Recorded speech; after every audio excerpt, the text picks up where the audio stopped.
previous guest writes the first question. You have the envelope there in front of you. Okay. The question says, knowing what you know now, what resources do you wish were available to help you prepare for civilian life or work? So it's interesting. Coming from the fire service, I'm seeing now, I'm 6 years in retirement.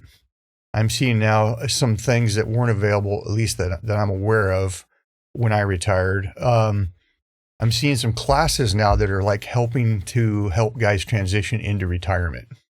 Probably with, I assume, retirees, some guys that have been through it, guys that are maybe 2 years, 5 years, 10 years into retirement that can answer questions. And that would have been super helpful for me. Are you finding these classes are being directed at other firefighters, or is this more of a general? And where are you finding these classes? So I'm retired from Chino Valley Fire District, and I'm seeing them come out through like a fire district feed that I'm on. So it's classes that are being sponsored by, I believe, mostly for fire guys.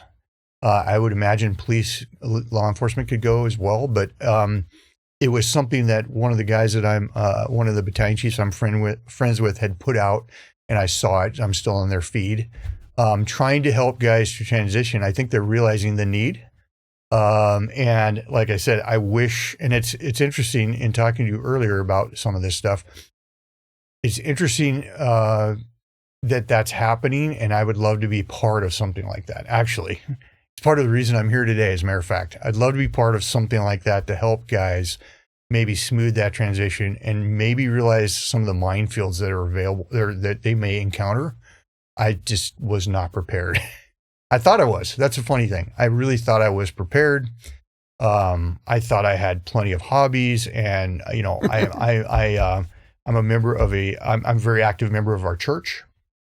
And so I was going to do lots of volunteering, which I am doing.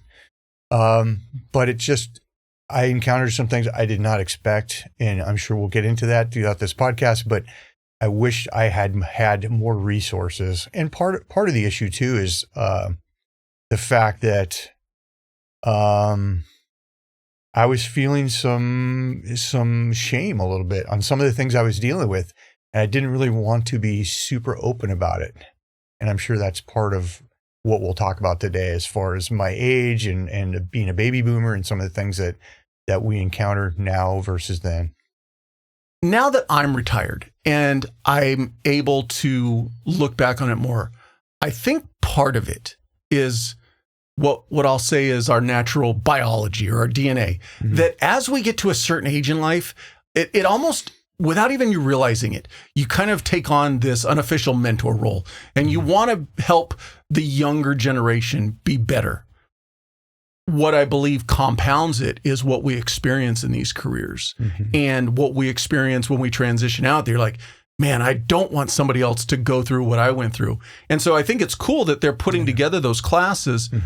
For somebody listening, when you said you were with Chino Valley Fire, I believe there's a Chino Valley in Arizona. There is. So just for clarification, you're from Chino Valley, California. Correct. Are these classes in person, or are they doing them remotely where somebody could potentially jump in who's not necessarily local to Southern California, or do you know? That's a great question. I believe they're in person. I obviously had not attended it. I just noted, hey, that's interesting. They're starting to do this. And one of this particular battalion chief I'm talking about, he's very, he came from Long Beach Fire, transitioned over to Chino Valley Fire. He's very active in that world of mental health and wanting to help guys transition well. And so it might have been something he pursued, on his own to try to see what's out there and to invite guys to. I haven't talked to him about it. It was something I saw maybe a month ago. So I just noted that, hey, that's great. I'm glad to see something like that is happening. But I really don't know much about it as far as who's leading it. I believe it was in person. I believe you could register and come. I think they even encourage spouses to come, which is really a great idea, I think. But it's merely the concept that they're putting into place and growing it. Yes, correct. Did you do your entire career with Chino Valley Fire? So in 1985 through 1990, I worked for City of Manhattan Beach Fire Department as a paid call and just trying to get my foot in the door. During that time, I was going to night school, getting my EMT, my fire science degree, really trying hard to get a full-time job. And in 1990, when it just wasn't happening for those, in those 5 years, I was testing all up and down the state. I decided to go to paramedic school, and that's when I got hired. Do you know Matt Simpkins? I do know Matt Simpkons very well. He's been on the podcast before. Has he? Yeah. Man, Matt was... When you said Manhattan Beach Fire, I was like, wait a minute. Yeah, Matt was, again, great, big, larger-than-life guy. And I don't know if he'd remember me or not, because I was one of those, four-seaters, if you will, mostly nights and weekends. But I did that for 5 years, trying to get on. So the reason why I asked if you did your entire career with Chino Valley is there has been a positive growth in the awareness of mental health, yes, both from the veteran side, the military community, and the first responder side. As you came to the tail end of your career, two-part question. Were you already experiencing some of the issues that you eventually dealt with related to your mental health? And was your department as a whole, have you experienced any noteworthy events that kind of drives this train, I'll call it, of increasing awareness around mental health? 100%. When I started, I was 29 years old. So kind of on the longer in the two side, right? I had 3 kids. It took me 6 years to get hired. From the time I decided I wanted to be a firefighter to the time I actually got hired full time was a 6-year process. I was 29 years old. So you would think I would have a certain level of maturity coming in compared to the 21, 22-year-old. If you're like me and you love your coffee, my go-to lately has been Blue Line Roasting. They're a Tennessee-based and law enforcement-owned company, roasting small batches of premium beans. You've got choices from Patriot, which is their light roast, to Failure Drill, their dark roast. They roast all their beans fresh, within 48 hours, and ship them to you even faster. You can also get your beans ground for you or delivered whole. Your choice. But here's the cool part. A portion of what you spend goes to support law enforcement families dealing with the impact of line-of-duty injuries or loss. You get an incredible coffee, and they get the help they need. Choose a single bag, a sample pack, or start a subscription so you're never out of coffee. Oh, and shipping is always free. Also, for the listeners of this podcast, use the promo code TRANSITION10 to get 10% off your purchase. So head over to bluelineroasting.com and make every cup count. And I think I did in many ways with life experience, but I just didn't have the maturity to seek help. And I like I was telling you earlier, I feel like looking back now, after going through what we're going to discuss today in my retirement, looking back, I wished I had availed myself of some of the things that were available to me, even at the very beginning of my career. I would say the first 2 or 3 years, it was very much a rough and tumble organization of mostly, baby boomer generation. A lot of these guys were former military. Some of these guys were from Vietnam era. And it was, you handled your stuff outside in the woodshed. I mean, this was the organization. And so you learn to suck it up. You learn to compartmentalize. You learn to go from call to call and not let things bother you. Try not to let things bother you and just stuff it. And the funny thing is, in my career, though, almost 30 years, 29 years and 3 months, I watched so many things change in that amount of time. I watched the stigma not 100% go away. I think it's still there today, but if compared to how I started, it's so much better. The organization got so much better. And we hired a counseling center of San Bernardino, and it was our EAP, Employee Assistance Program. It was paid for. It was anonymous. I mean, from the time I was a captain and above, I carried a card in my uniform pocket to hand to guys and say, "Hey, I know you're having some issues with your marriage. Go avail yourself of this. Go." And yet, all the time, and I really believed it and I meant it. And yet I never used it once myself. Never once did I think I needed it. That's pretty crazy. So that was the crux of my question. Yeah. In those last couple of years, was it that you weren't consciously aware that you needed some assistance, or was there subtle signs, but maybe you were ignoring them? I would say the latter. I'd say there was definitely signs. My wife would definitely tell you that. I think there were signs early in my career, now looking back, but definitely towards the end, there were signs there that I was ignoring. And I'm sure guys that know me, that worked with me, could say, yes, I saw some things in you that you should have got help for. And as a matter of fact, I left a year early because I just knew I wasn't well. Oh, I retired as a deputy fire chief for the final 3 years. I was a battalion chief prior to that, and came up through the ranks from firefighter, paramedic, all the way up through. But I left a year early because I knew mentally I was done. I just wasn't doing well in handling personnel issues and handling union issues and all the things you do as you were a former commander. So. And then the drive was killing me. I live in Yucaipa, for my entire career, I made that drive, and that it just got worse and worse and worse to the point it was just killing me. So, because, coming from a shift schedule onto a 40-hour schedule was much different for the drive. So as a battalion chief, it's more of a Monday through Friday 8 to 5 type shift? So as a battalion chief on the floor, working out of a fire station, it was a 2-on, 4-off situation. And once I went into training as a battalion chief and then as a deputy fire chief, it becomes a Monday through Thursday, 410s, and just that drive. So I was working, depending with my job as a deputy fire chief, if I had covering the council meetings that night or board of supervisors or whatever we're doing, I could be working 15, 16-hour days. And it was just, after 3 years of that, when I retired, I was 58. I was feeling it. And the mental stress was just, like I said, I realized people would always say, because I love their career so much, they would always say, when you know that you've had enough. And I just, as much as my fire chief asked me to stay that final year and really probably needed me to stay, I just said, I can't do it. I just can't do it. And so, and at the time, that wasn't even an admission that I needed help. Isn't that crazy? Like, I didn't see that as an admission of, I need some help. Was it more just kind of manifesting itself in the feeling of, I'm just done with the career? Yes. Correct. I'm eligible and I'm ready to retire. Correct. And I'm ready to move on.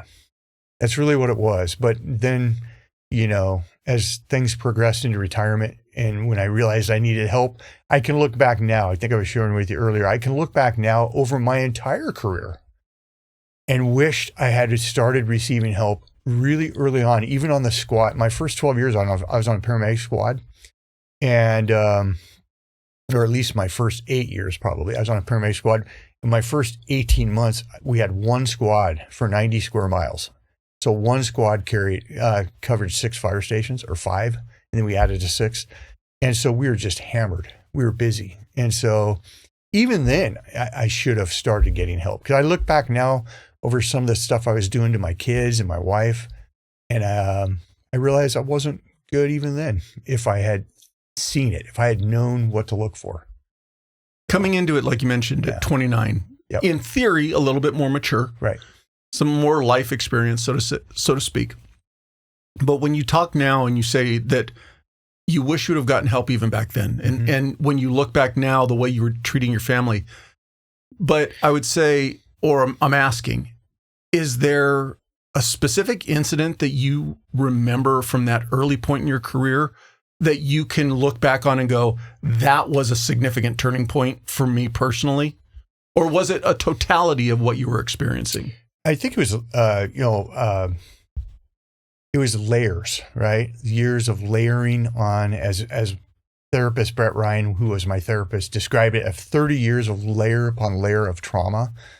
I never heard of it that way, never thought of it that way. I can't point to specific instances other than definitely instances that involve children. And when I'd go on a 2-year-old drowning, I had a 2-year-old at home, or I would go on, I remember very specifically one incident where it was right at the end of the shift, got a call for autoped, and roll up to see this 8-year-old kid, in the street, crowd there, the driver who hit him, just absolutely traumatized. And of course he was gone we did our best, but he was gone. And so that was right at the end of a shift. And I remember driving home thinking about that. And, long drive home. In some ways, that hour drive home was kind of a nice way for me to decompress before I got home. I had ability to do that. And so I just remember turning the corner on my street. And what do I see? I see my 8-year-old son run out and chase a ball on the street. And I lost my ever-loving mind. Came to a skidding halt, threw it in park and screamed at the top of my lungs and sent him in the house. And I remember my neighbors just thinking, what in the world, And it was just because that kid had ran after a ball between cars and got hit. And it was just me, looking at my son as that kid in the street. And I had to later go in and explain it to my wife and my kids and stuff. But, I traumatized him. And I did that numerous times throughout my kids' life where I would project onto them things that I saw at work onto them. And from being hypervigilant and just things that I see now were unhealthy. And we talk about it now that my kids are all grown adults with their own kids. But man, I wish I could have known or could have thought, you know what? I need help. I need to seek help. And I just didn't see it as I needed help. I just thought I was just reacting to as a normal person would. I remember when I talked to Matt, one of the stories that he talked about that was really impactful for him was there was a fire helicopter that went down. And he was very good friends with one of the crew members. But because it was an accident and the coroner was now involved from an investigative standpoint, there wasn't the ability to get in there to say the final goodbye, see the bodies, that type of stuff. Right. And the impact that it had on him, but also on his family, because they were limited in their ability to get close to their loved one to say that final goodbye, because the body was in theory protected as evidence, so to speak. And so that was something for him that, and for maybe somebody else, you're thinking, well, that's not that big a deal. But a lot of us, we have friends that we're very close to. Imagine if they passed away and somebody says, hey, you can't go see them. You can't see the body. We'll let you know when the body's available for you to do a burial. So just sit and wait, and it's those little things that I don't think a lot of people outside of these careers kind of really realize or think about that. Using that, though, as a catalyst, let's take you back to prior to the 29-year-old who walked in and became a firefighter. Yeah. Where's hometown? Where'd you grow up? I grew up in Lakewood here in California. Attended Lakewood High School, went to Long Beach City College. Prior to my fire service career, I decided I wanted to be a commercial hard hat diver and trained in that field for, I guess, a year. What took you down that path? I was kind of an adrenaline junkie, I think. And I was looking for something exciting.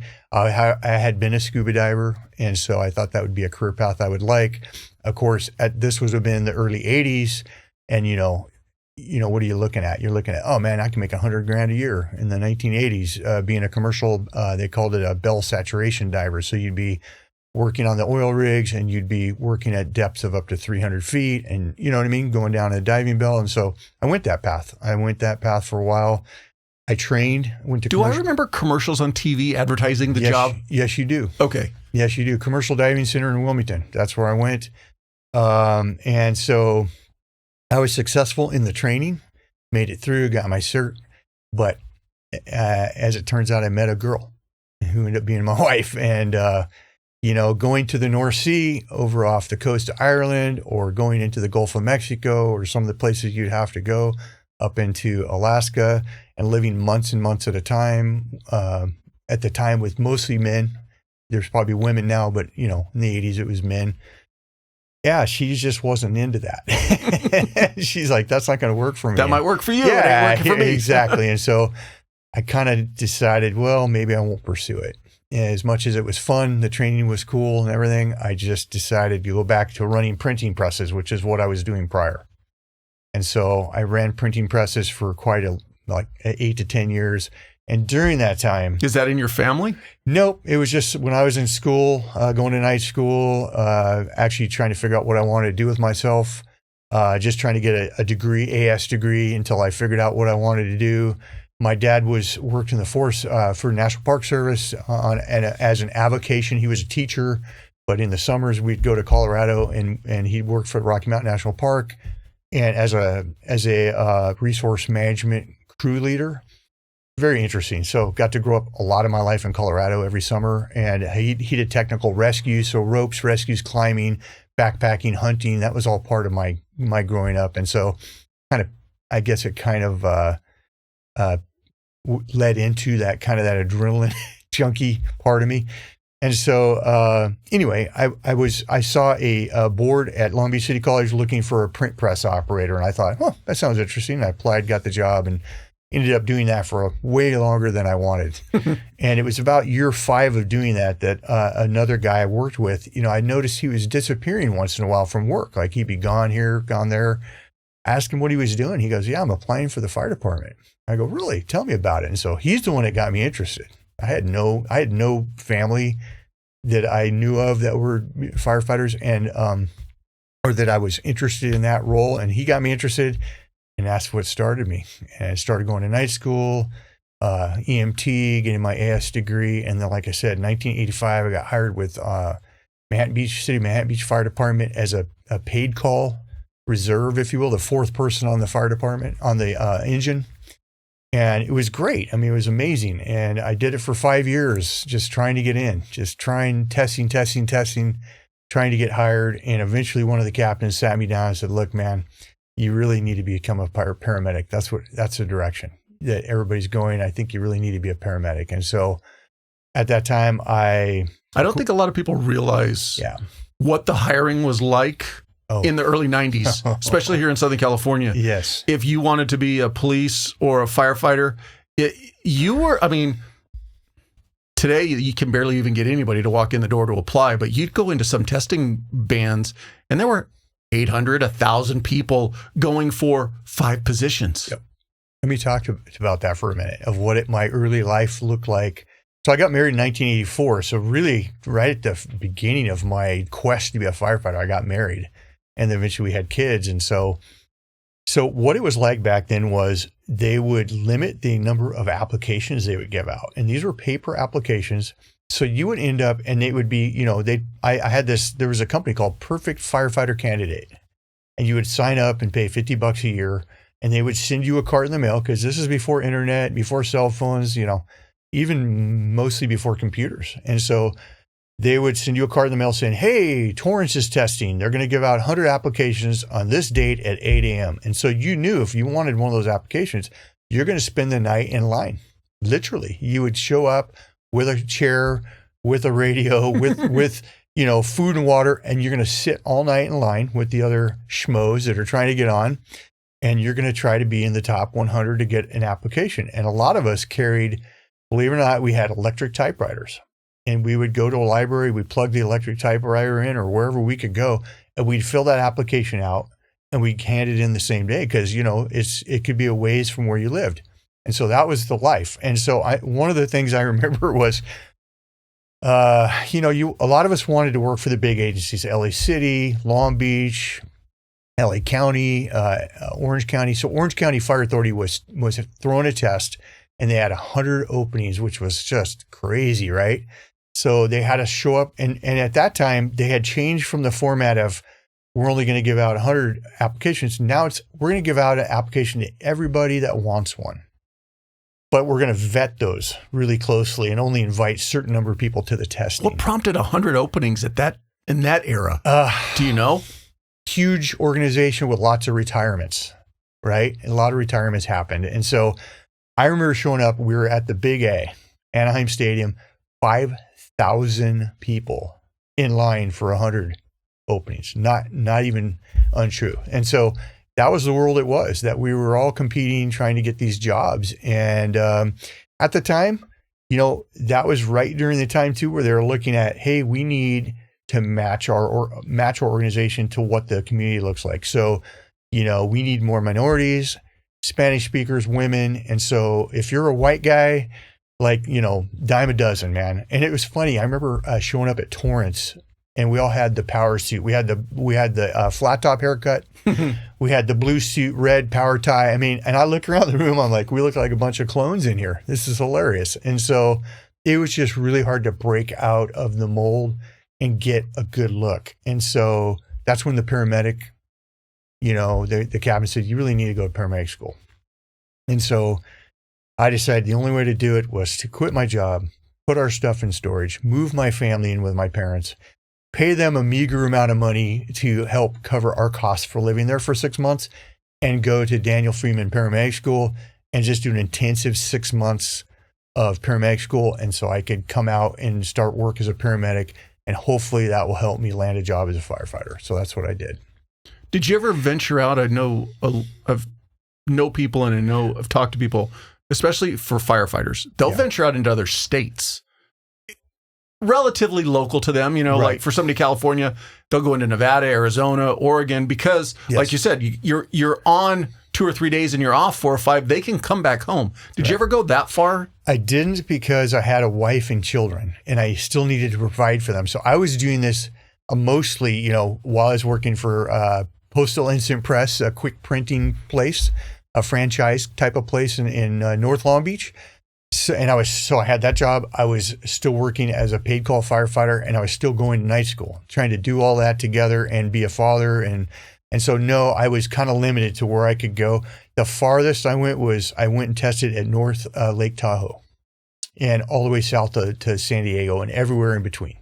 And so I was a little bit limited as far as I still need to provide for my family and be available to them while I'm chasing my dream, if you will.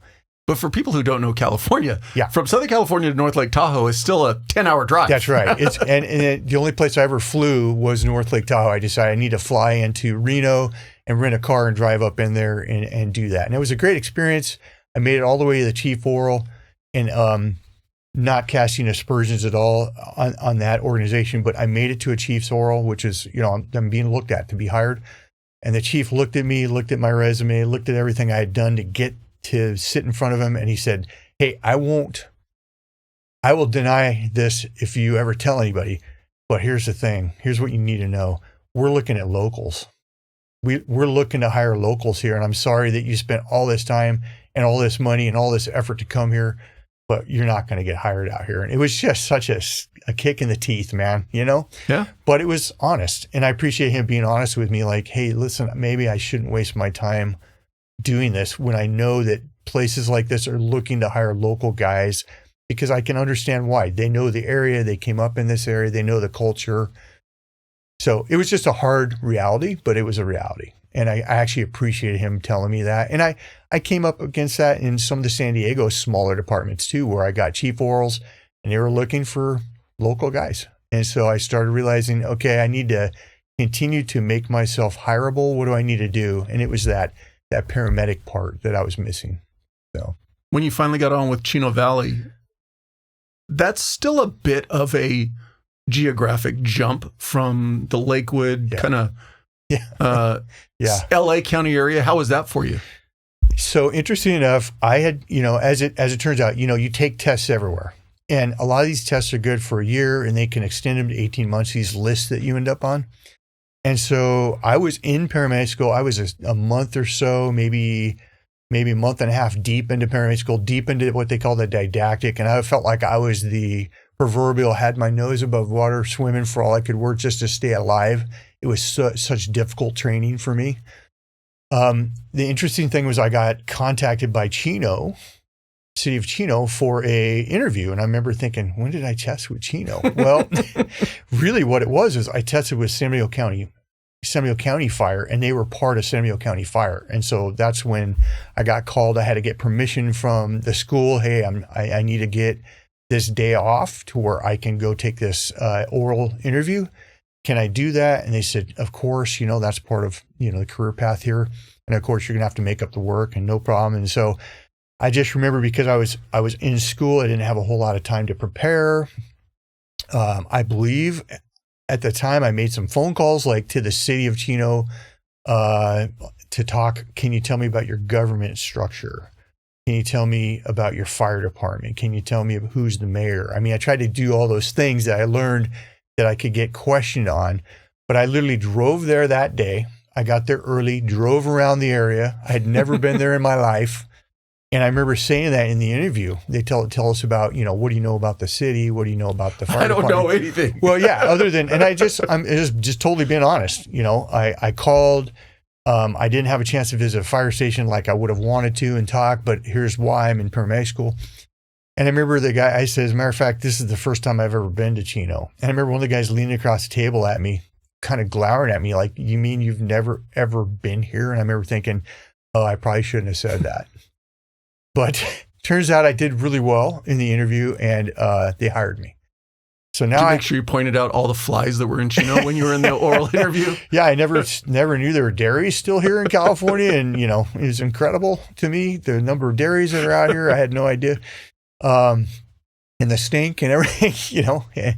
So I got hired, and I was in paramedic school, and they wanted me to finish paramedic school and come on as a firefighter paramedic, even though I could have quit. And because they don't have to pay for you to finish paramedic school. That's right. And so it was like, now I was on the mission to do the best I could possibly be as a paramedic, because I had a job waiting for me now. And so I could not fail. I did not have the option in my mind to fail. And so I worked so hard. As a matter of fact, I finished first in my class because I had the reason to just excel. Now, when you came out of that, though, did you still have to go to a fire academy? I did. So Manhattan Beach put me through their own little mini academy, a couple-week academy, but it wasn't a state-certified academy. So I no sooner got out of paramedic school, I started, and they put me through a couple shifts as a paramedic at Chino Valley, and then boom, I went right to Mount Sac Fire Academy, and that was another 3-4 months of just intensive training. So I had quite the year in 1990 when I did paramedic school, backed up by Fire Academy. It was quite a year. Now, coming on the job, day one, you're all done with all the academies. Yeah. Was your desire to be a paramedic or be a firefighter?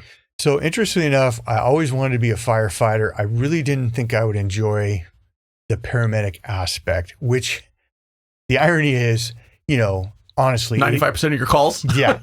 A good 80-20, I'd say. A good 80% of all calls with the fire department are medical aids. And I really excelled and enjoyed being a paramedic. I was so grateful that I went that route, because that was looking back, I still look at that time on the squad as some of the best times I had in the fire service, honestly.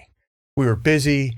We were making a difference. It really is a training position for captain, because you're mapping yourself around, you're talking on the radio, you're responding to fires, and you're just really autonomous, not autonomous. You gain so much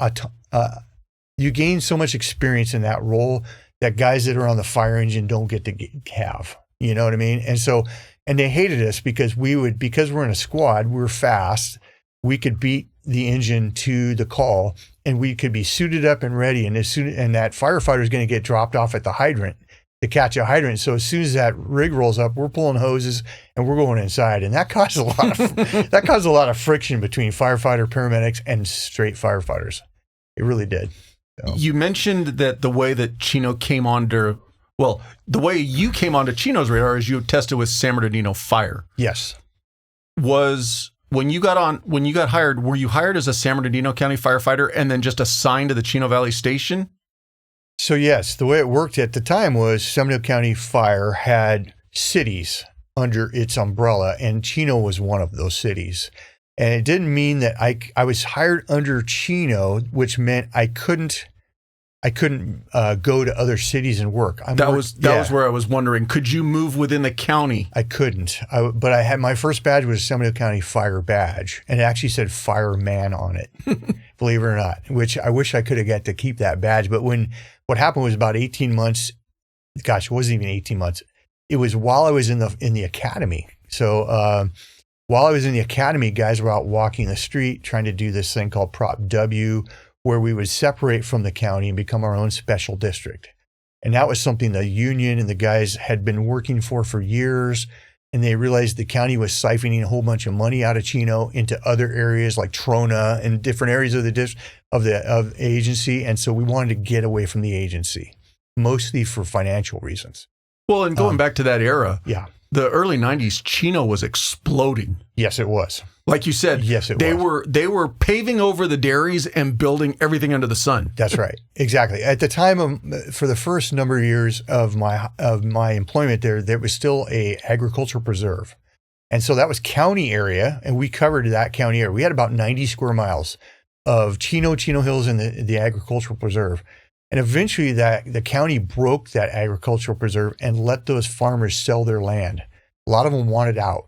A lot of them wanted to move their farms or dairies to like the Bakersfield area and stuff where the land was cheaper, and they were sitting on a gold mine of opportunity, and these developers were wanting that land. And so eventually they broke that preserve and they started selling off. And exactly, it was booming. It was boom town. And our fire district wanted to keep that money. You know, the union wanted to keep that money. I mean, we were one of the lowest paid areas in the county. And so once the citizens said, yes, we will do this, we'll break away, you will become a fire district, a special district. And so I think, if I recall, it was like in the order of several millions of dollars that we gained overnight. As soon as we became a special district, that fire district gained several million dollars that the county was siphoning off. And so that started, I came in right at the beginning of that rocket ship ride. And really throughout my entire almost 30-year career, we were just on an upslope. It was an amazing time. So then that leads me into my next question. It would almost have been, to a degree, shooting yourself in the foot to leave that organization during your career. Absolutely. In fact, I got hired for Station 6. Station 6 was in the framing phase when I got hired. I remember watching it grow. And I was really hired because they were going to start to staff that station. And so as soon as they opened a squad there, I went to Station 6, which was in the Chino Hills area, and which was cool because now I had to learn a whole new city. Even though we always saw ourselves as homogenous, the cities, Chino Hills became their own city at some point. They separated from Chino, they became their own city, and now we've got a separate city council that we're dealing with, and two different city governments. We had a sheriff department versus a municipal police department. It became a very interesting and just a fulfilling place to work. Yeah, it was. Did you guys maintain fire service though for both Chino and Chino Valley? Yeah. So we became Chino Valley Fire District, encompassing the cities of Chino Hills, and Ag Preserve. And so again, we were like the cul-de-sac. If you think about where Chino sits, we're surrounded by various agencies out there. We have like Riverside County, LA County, Orange County, and we have Ontario Fire. And so it was the most fascinating place to work because of just having to learn running calls on the freeways with LA County over here and Ontario over here. And if we go south, we're going to be running with Corona Fire Department and Riverside Cal Fire. And we had Cal Fire in our district. They have Prado Basin right there, Cal Fire. And so we just had so many facets that you had to learn there. And it made it a fascinating place to work, frankly. You never could get tired of, you're never going to get bored there. That's for sure. The dynamics of the changes that happen in a city over time. Yeah. So for instance, say your city goes from the law enforcement side. Yeah. They go from being county sheriff patrolled to the city creating its own law enforcement or police agency. Mm-hmm. Where I was going with that is when Chino Valley or Chino Hills separated off, mm-hmm. they didn't want their own fire service. They were okay. It didn't cause any friction between Chino and Chino Hills. It definitely did. It did. Well, first of all, Chino was kind of angry, I think, that Chino Hills split off from them and became their own sphere of influence. Mm-hmm. And there was always that little bit of rub between the cities of Chino and Chino Hills. I mean, maybe it's better now, but throughout my entire career, there was always a rub between those council members because Chino kind of regretted that Chino Hills split off. Chino Hills kind of stole the notoriety, so to speak. People talked more about Chino Hills than they did about Chino. Yeah, because it was a new growth area. And it was sort of, man, I don't want to insult anybody from Chino at all because I just love that whole area. But they became sort of like the Orange County it was like a higher end, right? It was mm-hmm. a brand new city. And they laid it out from the beginning. And so you had that newer development and newer streets. And just, if you think about it, if you've been through Chino Hills, it's a very kind of upscale community versus Chino, which is an older, very established dairy community, if you will. And so there's this natural tension there, I think. I'd like to know from the get-go what percentage of the population was first responders living in Chino Hills. A pretty high percentage. As a matter of fact, just if I could go on a tangent for a second. Let's be honest. We're hard on our sunglasses, especially first responders and military members. They get dropped, scratched, left on the dash, or crushed in our gear bags. Frontline Optics gives you the same premium quality and eye protection without the high price tag. Sure, you can spend big money on the designer brands, but why should you? From polarized UV 400 lenses to anti-reflective and water-repellent coatings, every pair of Frontline Optics glasses is built to handle the demands of the job. And here's the best part. When life happens and they break, Frontline Optics has a no questions asked replacement program, even for prescription glasses. If that's not enough, Frontline Optics was founded by a firefighter, and a portion of every sale supports the First Responders Children's Foundation, helping the families of those who gave everything. If you're looking for sunglasses that look good, are built tough, and that come from a company that gives back, visit frontlineoptics.com and use the promo code TRANSITION10 to get 10% off your purchase. Frontline Optics, from a first responder for the front lines. The street I grew up on, we were tight-knit, kids from the 60s and 70s, look for who has the bicycles in their front yard. That's where everybody's at. And so this friend of mine, unbeknownst to me, I knew he was a couple of years ahead of me in high school. And then I knew he wanted to be a law enforcement officer, and he got on with LA County Sheriff, and then we kind of lost touch with each other. So fast forward all these years, I'm now a battalion chief, and I made the paper or something, the local paper there. And he saw me, and he lives in Chino Hills. And he reaches out to me, and we reconnected. And he was a homicide detective with sheriff department. And so we started, on occasion, we'd grab lunch. And even to this day, we're both retired now. And but it's how interesting is that he lived in Chino Hills all those years, just a few miles down from admin where I was working. So small world. It's a very small world. How soon into your career was the importance of promoting? And was battalion chief or chief the goal for you? Or was it just, I'm going to take each step as it comes? I think it was the latter. So I was 12 years in. I was 7 or 8 years on a squad, which I really, really enjoyed. But then they opened paramedic fire engines. I always wanted to be on a fire engine because as a paramedic on a squad, we missed some of the opportunities that the firefighters had on engines. And when we decided to go away from the squads concept and then put paramedic engines in place and spread out the load, we had a lot more paramedics now, and spread the load out.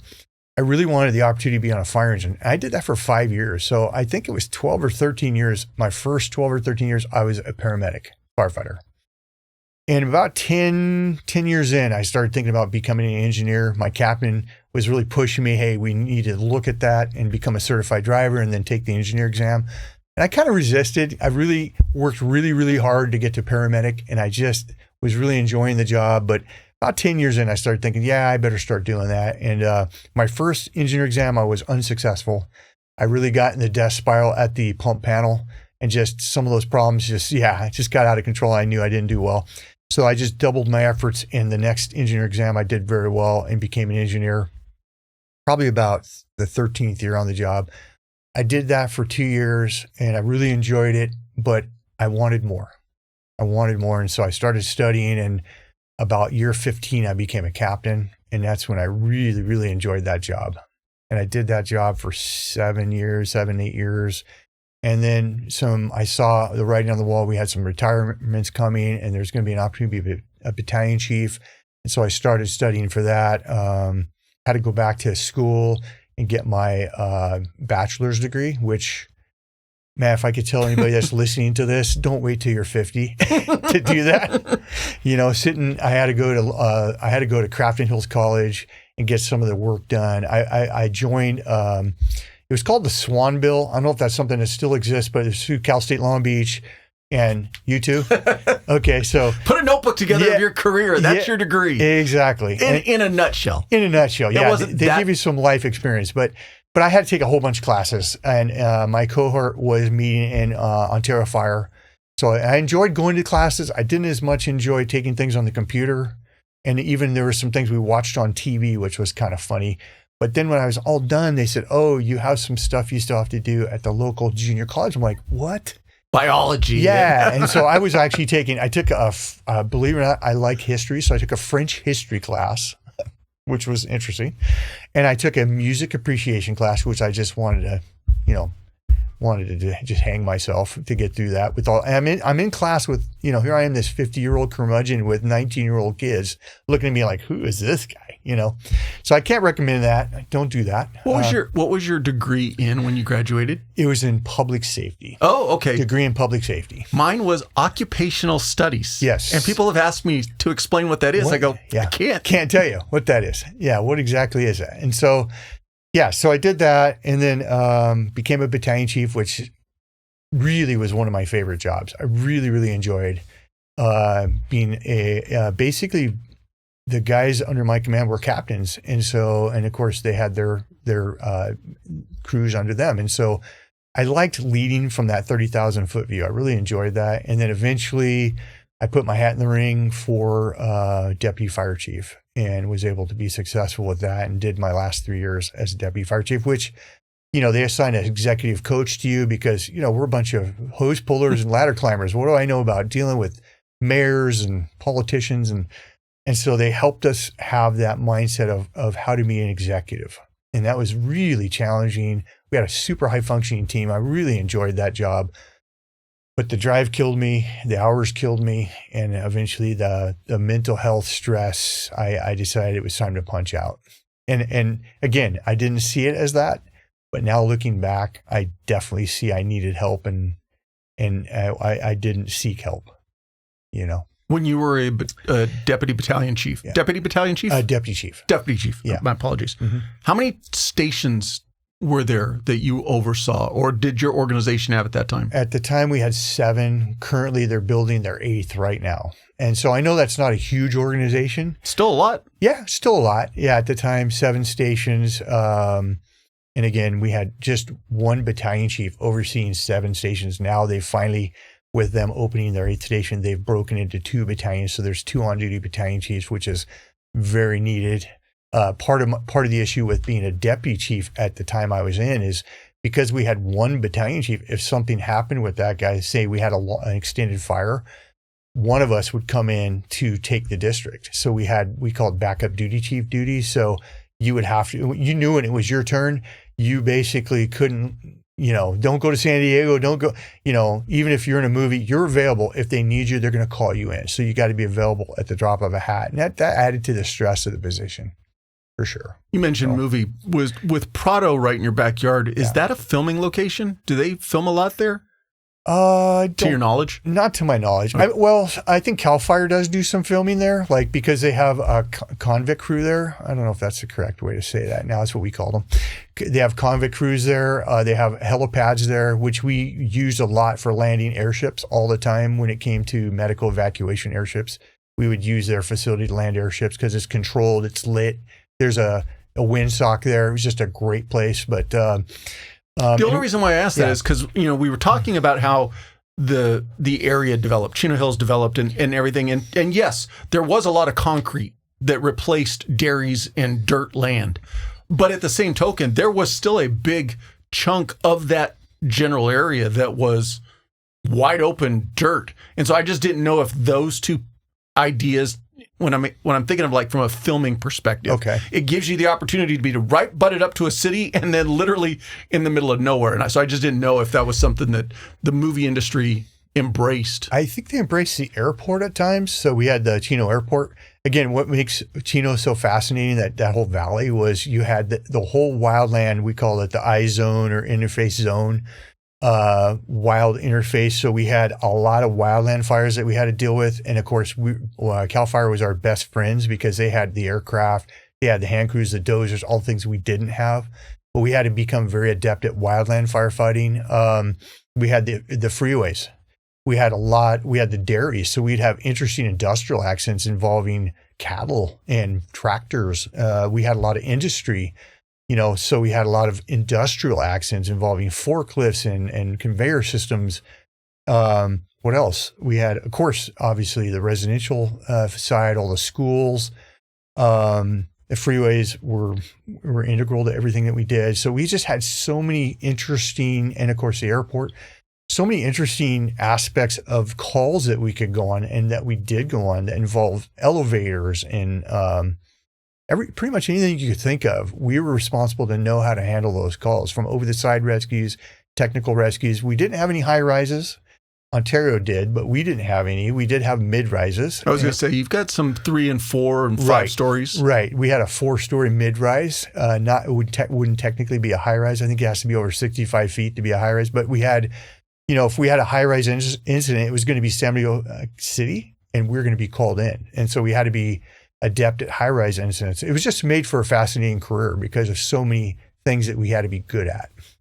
So, as you were coming to the end of your career, moving to the level that you did, like you said, where you're getting an executive coach, you're interacting with the management of the city, probably more than you're interacting with the management of the fire department. Right. Any opportunities present itself as far as second career, or were you thinking a second career? I really wasn't. I think because of my age, I was gonna, by the time I retired, if I stayed at full retirement, it was gonna be 59. I left at 58 and a half. And so I was looking at the fun parts of being retired. Like, I love to travel. My wife and I love to travel. We like to camp and boat and that kind of stuff. So being that I wasn't going to retire at 53, like some guys get to do, 54, I didn't really think of an avocation, to be honest. I thought maybe I'd teach, or maybe something would happen. Somebody would grab a hold of me and say, "Hey, have you ever thought about this?" Or I kind of left it up in the air. I actually was asked to see if I would become part of our dispatch center, which is out of Rialto. I was being courted to come in that role, but honestly, I was too fried mentally. I just didn't see myself wanting to do that. I know guys that have done that. I know guys that are currently working for the dispatch center, still employed by the fire district. And so, I know that was an avenue, something I could have done, but honestly, I just wasn't mentally there to want to do it anymore. Were they looking to bring you in as like a civilian in a leadership role? Yes, correct. And so the guy that was courting me, he was their current director. He was a fire chief. He was a retired fire chief. And he was looking to bring me in to help him in that role, which I love that guy, and I would have liked to have done it, but frankly, I wasn't mentally available to do it. Well, we've already alluded to it, so I'd like to take you down the path of the mental health component. Sure. How soon after you punched out and were retired that it started really kind of hitting you? I would say probably year 2, maybe year 2. So my first year, I retired in December of 2019. Well, what happened in December of 2019? There was a strange virus going around that nobody knew what was going on. I think it's called measles. Yeah, exactly. And so we didn't know, right? It was 2020 when it hit, and all of a sudden this word COVID became ubiquitous and nobody knew what that was. And so in April of 2020, we had already planned a trip to Italy. When you shut it down, was there already talk of this mystery COVID virus? Not really. I mean, we were starting to see some illnesses happen, we didn't know what it was. But what happened was my daughter and her husband and 2 kids, they were looking to leave California, and his company that he works in had a branch in Utah, I think the Provo area. And so they were looking to move. And so they said, "Can we sell our house? There's going to be a transition period. Can we move in with you? And until we can find another place to live, and then I get started out there." And it's like, yeah, no problem. And so it was supposed to be maybe a max of 6 months of that. And so fortunately we have a big enough house, and come on in and do that stuff. And so that was right around the time I retired. And then the lockdown occurred, within a few months of my retirement. My wife and I did go on a trip to Italy. It was supposed to be my brother and his wife and my sister and her husband. So the 6 of us, and the 4 of them backed out. My wife and I decided to roll the dice and let's just go. And so it was Rome south to Sicily. And while we were there, It was really breaking out in the north, Venice and that area, which we weren't going, but it was really breaking out and things were getting pretty rough. And so it was only a 9-day trip. We thought, hey, we'll be fine. And the very last day of our trip, they locked down the country. I was going to ask you. I remember they locked everything down as far as coming back into the States. That's right. They locked it down. And so our last day, we were supposed to go see Pompeii, which is one of the main reasons I went there. And they said, hey, we were going back to our hotel and we're staying there until we can figure out the flights to get you out of here the next day. And I remember my phone was blowing up with texts where my flight changed 3-4 times. And I told Debbie, I go, I don't know if we're going to get out of here. We might get stuck here. And so, which, I mean, stuck in Italy, whatever. But we finally found a flight out. It was on Swiss Air, and they were going to take us to Zurich and then home from there. And so we made it home, but then it was full lockdown after that. And so now, was that initial lockdown for you, was it because they were locking down flights from Italy into the States? So interestingly enough that you asked that question, because we assumed that would happen. We had global entry passes, so we were able to get through customs pretty easily. We thought they'd ask all kinds of questions. And they pretty much didn't say anything. And so what we decided to be responsible is we were going to do that 10-day lockdown on ourselves, just for our family and our neighbors. So we locked ourselves in our house for 10 days. We had my daughter and her husband. They had a RV. They went to a campground with the kids and lived for 10 days. Let's get through this and make sure we're good. And we were, we had family bringing us food and leaving it on the porch and stuff. And then they came back home and stayed with us. And it turned out we were fine. But it was odd to us that nobody said, hey, you need to go lock down, you need to test, all these things. We did that out of our own just sense of responsibility. But then, that really affected me, from the idea of all these things we're going to be able to do that we couldn't do. We like going to the movies, can't go to the movies, can't go out to eat. I didn't really avail myself of some things I should have, like, hey, I can go up and fish up at Jinx Lake or do some hiking. I just got stuck in the house, and I have grandkids, and his job because of COVID fell through, his move. Now they don't have a house. So what was going to be 6 months ended up being 18 months. And that was sort of the start. And I'm not blaming my family on that. I'm just saying that's what happened. My little things of what I thought I was going to be able to do in retirement all of a sudden wasn't happening. The phone stopped ringing, right? I didn't have people seeking me for avocation. I remember reaching out to the guys at work going, man, I wish I hadn't retired. They're like, no, you're glad you retired. You did not want to be here right now. It's a mess.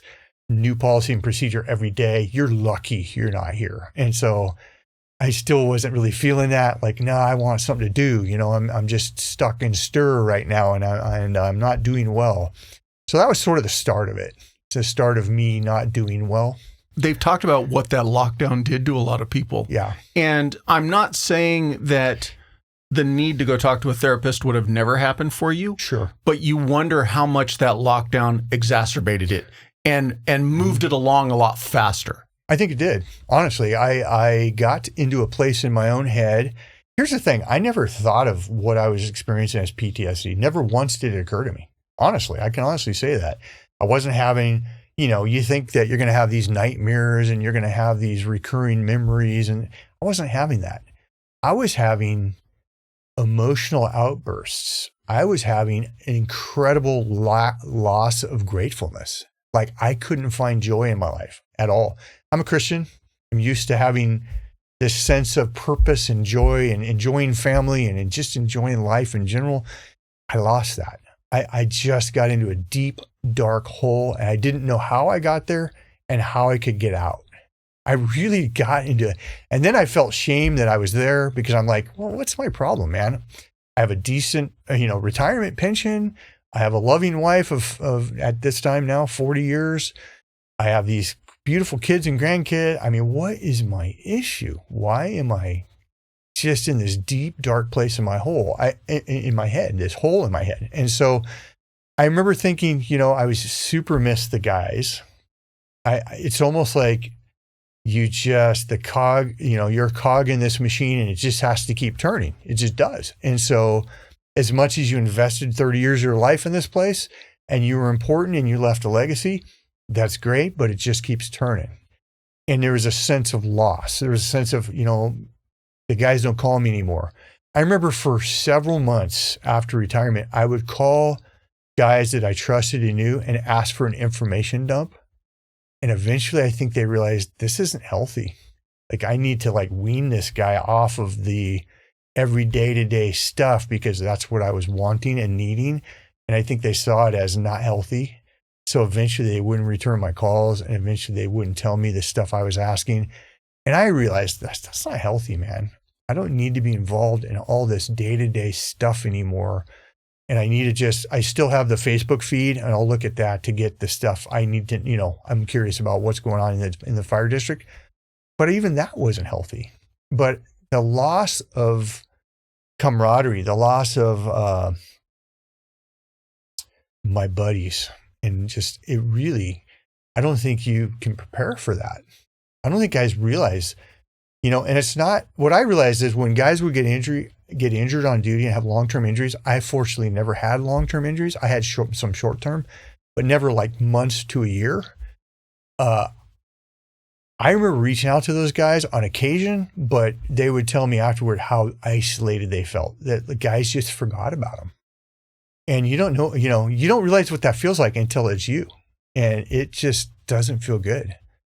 It's a weird catch-22 because I do believe that part of what compounds our problems of separation is we lose that camaraderie. We lose that sense of purpose. We lose that sense of team. Right. And so there's that part of us that wants to reach back and hey, still keep me in the loop. Right. But on the flip side, you need to be able to step away. You need to be able to put that life in the rearview mirror and understand that you're not part of that team anymore. Right. And trying to still grab onto it in the worst sense, all it's doing is driving home the trauma component. Correct. Yes. And that's, like I said, I think the guys, I wonder if I've never talked to them about it. I wonder if they discuss hey, Collins is calling and asking for these information dumps. And, at some point we need to let him not do that. And I think it was good that they stopped but for me, I had to come to the realization, that's no longer who I am. And I guess for me, what I came to this realization of, I always felt as a Christian man, my identity was in my faith. But what I realized was really my identity was my uniform, my rank, what I did for a living. I was proud of that. I worked hard for that. And I most of my friends saw me in that role. That would come up in conversations. Hey, what's going on with, you? And when I lost that, I just never thought that how much of that identity was what I made who I was. And so once I lost that, I was kind of floundering a little bit. And I'm a little embarrassed to say that, but it's the truth.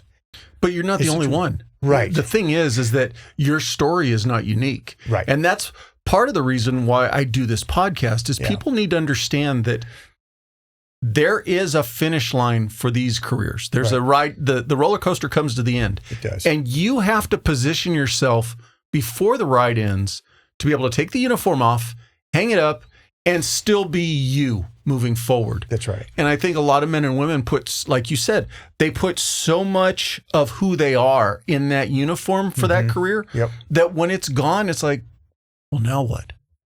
And for me, that's the message that I want to get out there is that have fun with these careers. They give you the opportunity to do a lot, but also understand when the day comes to walk away, it's time to walk away and let the younger men and women keep doing it. And you just have the memories. I thought I had faced that. I really did. Early on in my career, you would get, I know you were in law enforcement. You get attention when you're out in the district in uniform, right? People pay attention to you. You get undue attention. Sometimes good, sometimes bad. We got less fingers than you guys got. I'm sure you did. In our case, we probably got good attention, right? And so, you're in the store shopping for dinner, whatever. One of the guys said, "Hey, I challenge you." We'd go to a certain store close to the fire station. We'd shop for dinner. We'd get our food and we'd make our food. He said, "I challenge you. Come in here in the morning on your way off and come get something and come through that same checkers line and watch what happens." and they don't recognize you. And it's not, and he said, let that be a lesson to you. Don't let this go to your head. It's not you.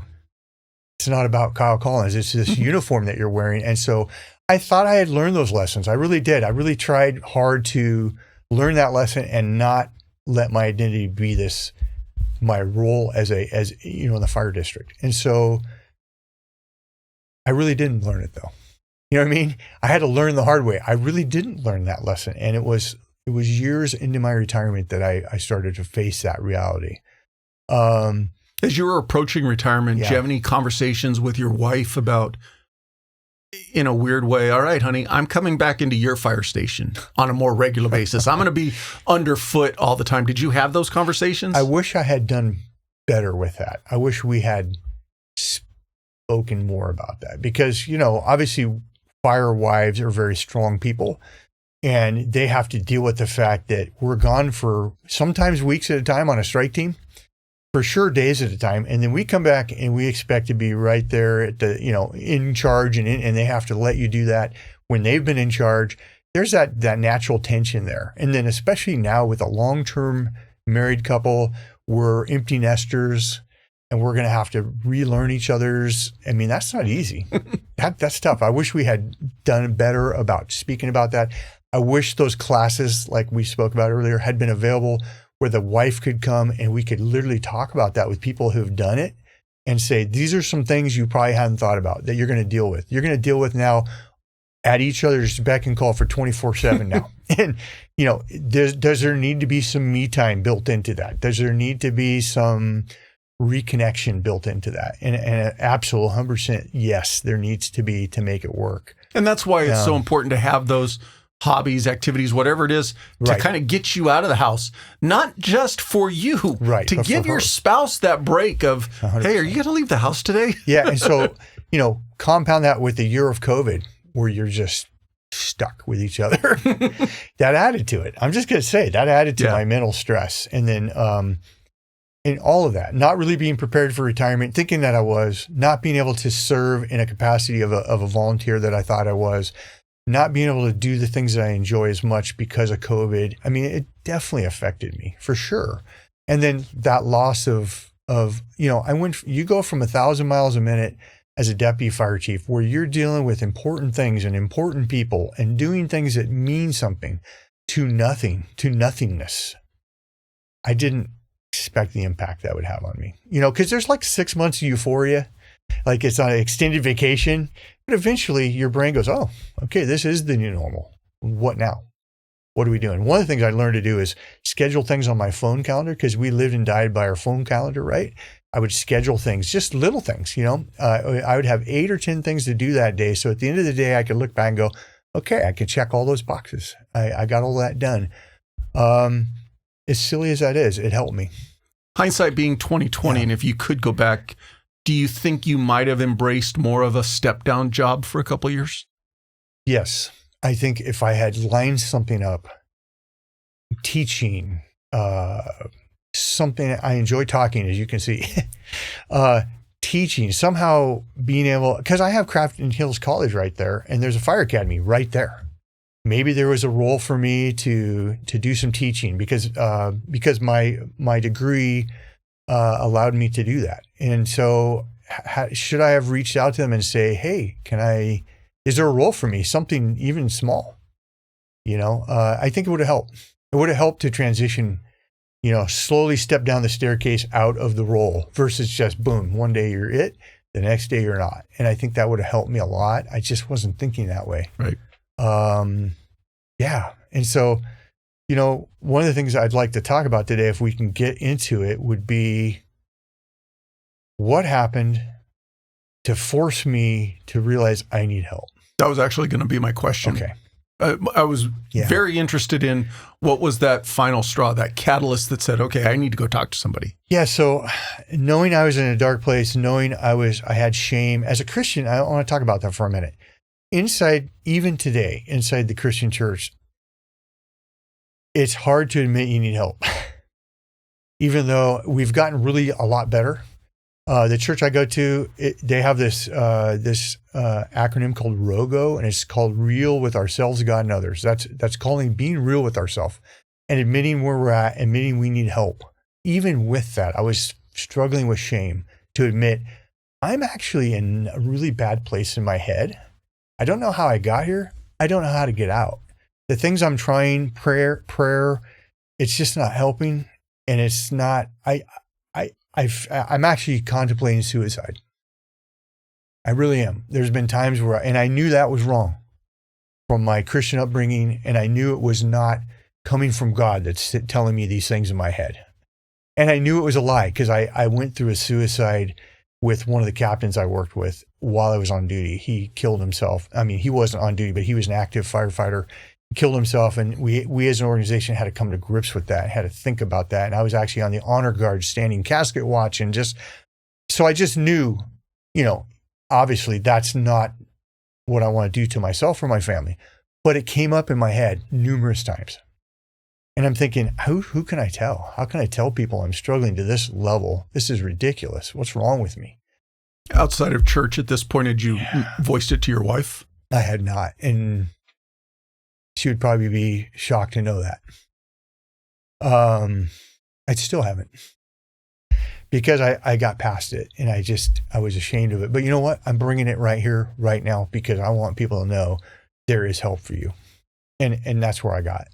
I never once thought about, I never contemplated it, how I would do it or, what it would look like, but it came into my head on numerous occasions. It really did. And so that was when I realized I need help. But here's the culmination of when I need help. One question I have real quick before we go into that. Yeah. You mentioned that you didn't feel, even though in the church they said, hey, if you need help, raise your hand, we're here for you. Sure. But you didn't feel that it was welcomed or it was accepted. I wonder, though, is it more of you're my generation that you're carrying with you into the church in that you basically keep your problems to yourself? And so I'm wondering, were you putting your own values on what you were perceiving from the church? Yes, 100% help was available. It was me. It was me not wanting to be perceived as here's a person that's, contemplating suicide. I didn't want the stigma because that stigma still exists a little bit, right? Mm-hmm. Even inside the church world. Mm-hmm. Mental health is a stigma. I don't care where you're working, even inside the Christian church world, there's a stigma there. It's a stigma in our society still. Yes. But I think a lot of it's in my own head though, because I know my church has tons of help for people like me. I just wasn't willing to go get it. So. I don't mean this as a negative, but you voiced it exactly the way I think a lot of men and women deal with it. Yeah. We put our own perception on the help that's available to us. Yeah. And we say to ourselves, well, shit, I don't want to admit to that person that I'm struggling. Right. I don't want to tell them that I'm struggling. And so it's not that the help isn't available. It's that we get so wrapped up in our head and in the stigma of feeling embarrassed or less or whatever it is that we don't ask for help. Correct. And that's exactly what it was. And so, you can imagine some emotional outbursts. I'm having anxiety. I'm having things happen to me. I'm not understanding, like loud noises. Like I'm thinking PTSD again, having bad dreams. I'm over drinking. Yes, I was having a nightcap. And in my last 2 years on the job, I was having a Scotch nightcap every night trying to sleep. Not seeing that as a problem. But it was new for me. But not seeing it as a problem. I should have seen that as a problem. This is in retirement now. I'm having these emotional outbursts where little things would trigger me. My poor wife, the woman's a saint that she stayed with me. She could have walked out anytime. Noises, especially what I would call like a cacophony when you're in like a pub or something. And there's just that loud music and talking and just clanking dishes. And man, that would just trigger me. And I remember being on this trip with my sister and brother-in-law and my wife up in Northern California. We went to Napa and we went into this pub, pizza place, and it was doing that. And I had to step out. I told Debbie, I said, hey, I'll be right back. And I stepped out and I was outside for like 15 minutes, just trying to figure out, okay, what's going on here? I'm just like on edge. I need to understand this. And so my brother-in-law had asked, what's going on? And she said, hey, it'll be all right. Just give him time, Each of us is on the grind. It's that early alarm, the extra rep, the drive that doesn't quit. Grind, spelt GRND, is the mindset that pushes you to go further when most people stop. Founded by a former Army Ranger, Grind Activewear is built on one simple mission: give 100% and then some more. Every piece of clothing is functional, durable, and made for people who outwork the rest. On the field, in the gym, or wherever you're building your next lane. This isn't just clothing. It's commitment woven into fabric, rooted in American grit and culture. Because when you wear Grind, you're not just wearing a logo. You're representing effort, discipline, and purpose. Check out thegrndcollective.com and use the promo code TRANSITION15 for 15% off your order. You're already on the grind. Now wear it. And again, those are all things that I didn't picture was part of PTSD. I didn't know. And so we're at the river. I have a boat. We have a house rented in Havasu. We're there for a week. I got my daughter and my son-in-law and 2 grandsons with us, and everything's going great. And then like day 4, my boat wouldn't start.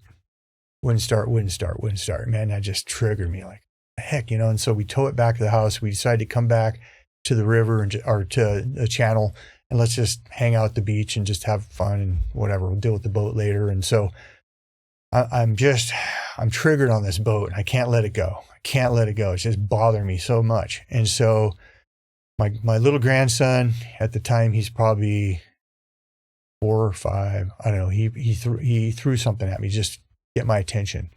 And I like flashed and like pushed him into the water. And you know what I mean? Nobody saw it, but I'm just like, I grab him and I'm like, oh, I'm so sorry. And I'm thinking, what kind of a grandfather does this? What in the world is wrong with me? So we get through the rest of the day. We go back to the house. There's a swimming pool there. We're swimming. And he wants to take his little water wings off. And my daughter says, yeah, it's fine. Just stay in the shallow end. And we're talking and maybe having a beer or whatever. And he jumps in the deep end and he's floundering. And before I can react, my daughter jumps in and gets him and pulls him to the side. And oh man, I was so triggered. And so she's like, yeah, it's no big deal. He's in swim lessons. And I'm like, no. I like totally hypervigilant, overreacted. Totally. Just like, what are you doing? Do you realize he could have drowned? I mean, I just start going down this road and I can't stop. And they're like, what's wrong with you? And I'm like, no, I don't think you're downplaying this issue. He could have drowned. You got to understand the importance. And so finally they all kind of break off and go in the house, and I stay in the shallow end, and I'm trying to like calm down. But what I'm realizing at this point, I'm seeing every dead kid, every drowning. One of the first calls I ever went on as a paid call at Manhattan Beach, the first serious call I ever went on was a pediatric drowning. And it was a babysitter. It was the aunt babysitting for her sister. The kid was long gone when we got there. And I remember dealing with this aunt who's just in grief like I've never experienced. At the time I was 24 or 25. I'm about 25 years old. And I'm experiencing this dead kid and this grief. And then the gallows humor back at the station. And then all these things. And I'm just, I saw that kid. And then I saw every other drowning I went on. Most of them don't end well. And I remember I'm seeing all this when I'm sitting in this shallow end and I'm just contemplating and I'm thinking, I got to disengage, man. You got to disengage. And I sat there for like 30 minutes and I come back inside and I re-engage worse than before. Just out of control, just anger to the point where my son-in-law turned his back to me and I grabbed him by the shoulder and spun him around. And I mean, I think he balled up a fist, right? I mean, this is where it got. And so I ordered him to leave. You need to pack up and you need to leave. And so they do. I go into the bedroom and I lay down and I can't disengage. I'm just so angry and I'm so just out of control. And they pack up and they leave. And I hear him telling my wife, Mom, you need to come with us. I'm worried about what's going to happen with this. It's just you and Dad. You need to leave and just leave and leave him here. She's like, no, I can't leave him. I remember hearing all this. So they pack up and leave. This is at night now. I'm asking them to leave. I'm sorry, I'm going to get emotional, but I am asking them to leave across the desert at night with a storm coming. And they leave. And I'm thinking, what kind of a human being does this? What is my issue? Who am I? I don't know anymore who I am. What is my problem? And so just think about what if they, I know if they go across Rice Road and you get those storms, you can get the flash floods. I'm just losing it. I'm just like, what is wrong with me? What is wrong? I tell my wife, I got to get help, Debbie. There's something wrong with me. I don't know what it is. I got to get help. And so I put in a call. When I get back, I put in a call to a friend of mine. She was a chaplain at the fire district. I was in charge of the chaplain program. She was the wife of another battalion chief friend of mine. She was a chaplain and she worked for Sandals Church. And I knew Sandals had this resource of these vetted counselors. And I called her and I said, Tricia, I need help. I am struggling. I need help. Who can I see? And she goes, you need to go see Brett Ryan. He's the guy for you. And so I called him like the next day and he interviewed me on the phone. And I said, how fast can you see me, Brett? I'm like, I'm drowning. And so he said, hey, listen, I can get you in, but there's some stuff we got to do first. And so I think it was 4 or 5 days ago. I go, you need to give me some tools. And so he gave me some breathing tools and some things to think about and got me in. And that started an almost year-long process with him of speaking to me, going through EMDR. I think the man saved my life. His process saved my life, saved my marriage. I've always been somebody who can be vulnerable, but it depends on the circumstance, right? I mean, I was that pretty rough and tumble firefighter. I mean, I was pretty good. I always felt like I was a pretty good commander on fires, and I felt like I was a good captain and battalion chief because I felt like I could hold guys to the same standard I hold myself. But when it came to looking at myself in the mirror and looking at the fact that I needed help, I didn't do that. I was good at doing that for guys like, hey, I understand you're struggling in your marriage, man. Let's talk about that. Don't let this job take your marriage. Here's a card, go talk to these people. It's anonymous. The district pays for it. All they do is get a bill for hours. They don't know who it is. I mean, do this. And I wish I'd taken my own advice, Leading up to that, I'll call it your breaking point at the river. Had your wife started vocalizing like, hey, what's wrong? Or was it more of, I know you said you've never told her, but I can't imagine she wasn't seeing things and calling it out to you prior to that. She's a very strong woman. She had her own trauma as a child. She wasn't good. She's better at being a peacemaker. That's her personality, and somebody that can come alongside you. Got it. Versus a confronter. Got it. Probably should have left me many times. Honestly, I am so grateful for her that she didn't. And I did tell her though. I have told her, honey, if you had left that night, the best I could say was, I'm not sure I'd still be here. Because I don't think I could have processed that much. Everybody left me and I'm alone and I'm here. I'm not sure I could have processed that without her. Right. I did tell her that. So she obviously knows where I was at that point in time in my life. As part of your therapy journey, did it also involve you and your wife coming together from a therapy perspective? It's great that you asked that. So for about 8 months, I saw Brett almost on a weekly basis. I was driving at the time he had just the Corona office. Now he's of course he added Redlands after the fact. I always give him a hard time about that. But yeah, so because you paid for Redlands. That's right.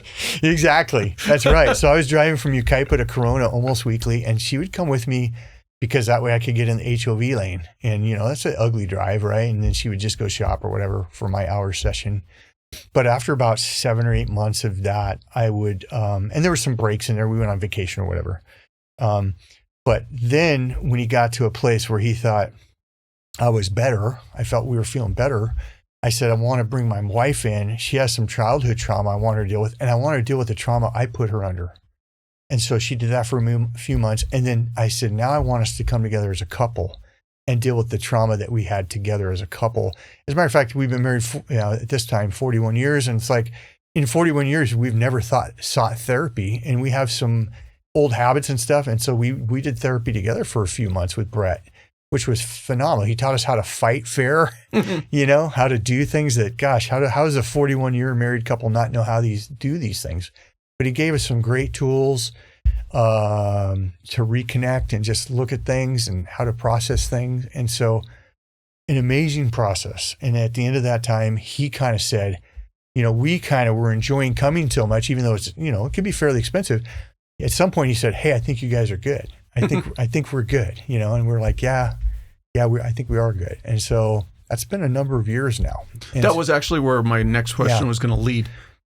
Did you, so you already answered my question in a bit, in that he said, hey, I think your guys are good, or I think you're good. How were you feeling at that point? I think it was like I wanted more. I wanted to make sure I was good. He always said, hey, if things crop up, come back in for a tune-up. I haven't. I could have. There's been some times, in the last few years where I kind of fell back into some old habits and stuff, to where Debbie now had the tools to say, hey, are you okay? Seems like maybe, there's some things cropping back up and some behaviors I'm seeing. And so now she had the tools to do that with me, and saw and now that she kind of knew what was happening inside my head, she could help me see it. Whereas before, I don't think she knew what was going on with me, And I want to speak to that for a minute. I've always been an angry individual. I'm Irish. I don't know if that has something to do with it or not. I just, from a very young age, I have an older sister and a younger brother, and they used to make me push my buttons, and they said it was funny because you would pop your top and then you couldn't run. Like, you were slow in anger, you couldn't catch us, And so I've always had anger, and I don't really know what the genesis of it is. It's always been part of who I am. I've always had to manage it, and I didn't manage it well even early on, but add this trauma on it, and it would come out even more. And so I'm not proud of it. It's something I think is going to be a lifelong issue for me. It's certainly something I have to manage with the type of personality that I have. Weird. When I was working, especially as a captain, a battalion chief, and a deputy chief, it seems like I could rise to the occasion and just be this person that didn't affect me. You had something to focus on. Yeah. Outside of you. Yes. Yes. Did it come up a couple times in my career? It did. So I blew my stack, and then I had to go back and fix it. And it was kind of embarrassing when it happened. One time as a firefighter paramedic, another time as a captain. And it actually I was able to bring my crew in and explain why I did what I did. And I'm sorry. I was a new captain. And it was kind of cool though, because it led to some expectations and training and some paths of vulnerability to where we cohesed as a crew from there. I was always pretty good about going back and apologizing, but I just never wanted to be the person that got there in the first place. And I'm not going to say I'm healed of that completely. I'm better. Brett helped me with some of that. Some of it's been my spiritual walk, my faith. Some of it's just been, I hate that person and I don't want to be that person. And I've worked hard not to be that person. But that anger also drives. So have you ever heard of this book called The Color Code by Taylor Hartman? So basically personality type, right? And he's got red, blue, white, yellow. Red power, blue do-gooder, white peacemaker, yellow fun lover. Well, I came back as a strong blue-red. So everybody has at least two. Blue being do-gooder, red being power. And in his book, he describes the pluses and minuses of that personality. And he said, that's one of the most difficult personalities to manage. And I thought, who are you telling? I know this. And so I always have this internal battle of, I am a do-gooder. I want to do good. Power comes in and power says, here's how you got to make it happen. And so what that can look like is, as much as my intentions are good, the power component might drive me to do things to get things done and accomplished and boxes checked that I might step over people doing that. You're not doing it the way I want it done. That's right. That was part of anybody that knows me in the fire service knows, yeah, that could be me. They could see that where I'm going to make it happen. And if you're not getting it done the way I want it to happen, then we're going to talk. And so not necessarily a good thing. I know as a longtime paramedic, when I made engineer, I had to learn to step back. I had to learn to watch other paramedics work and be there to help, but not get in their way. And man, that was a tough transition. And what I learned to say to myself was, okay, what bothering me with this call? Is it style or is it substance? If it's style, I need to let it play out. If it's substance, I need to say something. And so that really helped me as a captain to learn to step into a different role and watch my paramedics and say, well, it's not the way I would do it, but they're getting it done. And so, it's interesting, the little things that you learn along the way. With my wife, I was dumb enough, and as a young married guy, hate to say this, it's going to make you laugh, but the fire service is very structured, and we have a we have a daily duty shift. You guys don't run around willy-nilly like, shit, let's go take the truck out and blow some water on stuff. Yeah. My executive coach said, yeah, you guys don't go to the restroom without a plan. So, and he was a police officer. He was a fire chief, or a police chief in his former life before he became executive coach. And he would make me laugh all the time. But anyway, so I was so dumb as a young married guy. I was so enamored with the fire service that we'd have a daily duty list of, today's window day, floor day, whatever, bunk room day, whatever, kitchen day. I actually made a list like that for my wife one time and proceeded to give that to her. And I remember it being crumpled up and thrown into my forehead, I mean, how dumb am I? But yeah, that poor woman, she's gone through hell with me. But I always tell her all the time, I'm so grateful you stayed with me, because now on the back end, now we're happy. Now we've gone through these difficult times, and we can go through these difficult times together, and we're so much closer because we stuck it out. And I'm so grateful that she stuck it out with me, because so many people don't. When things get really hard, they walk away. They see that as an easier escape, but really, honestly, we've been through divorce in my family. It's not easier. In many ways, it's harder. It's almost better if you can stick it out, man. It is better. Not almost better. It is better. It's just hard at the time to see it.